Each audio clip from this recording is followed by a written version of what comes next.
Often overlooked or misdiagnosed, depression affects 1 in 7 children, and more than 70% affected do not receive proper treatment.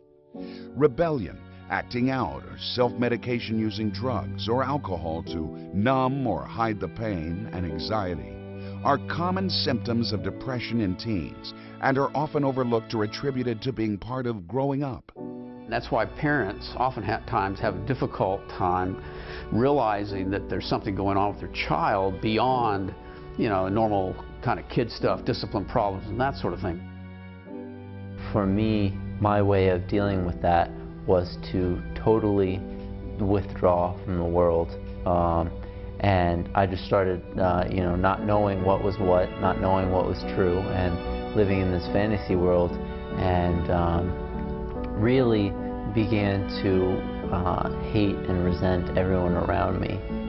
Just like in the movies and television. In a perfect world, every family would have the knowledge and resources to help their troubled teens overcome pitfalls and emerge victorious. Unfortunately, life rarely mimics Hollywood, and many families are left wondering where to turn to get help for their troubled teen. This was a brand new frontier for us, drug addiction, and there's an amazing amount of shame that goes with it. And so we didn't discuss it with our families, we didn't discuss it with our friends, and so we didn't really know where to turn. One of the big challenges when we were faced with trying to decide what to do with our daughter and how to help her was trying to find what resources were available and what the options were. The Beacon Tree exists today as a gateway for families to come to ask those questions and get that guidance. Most parents would do anything for the well-being of their children. But the reality is that getting the help needed for a troubled teen isn't as easy as you might think. And covering the cost for an effective therapy, recovery, or specialized educational facility can be even more of a challenge for most families.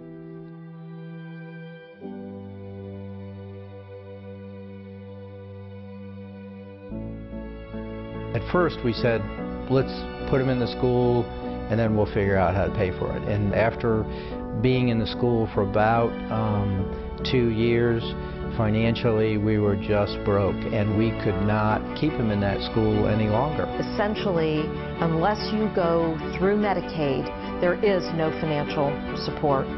So our son was sent to 2 different residential treatment programs to the tune of about $150,000. And then we turned around and found that Kelly needed support with her addiction. 2 outdoor programs at the cost, one was $15,000, they negotiated the second one down to $5,000, so that was $20,000, plus halfway houses, plus another program.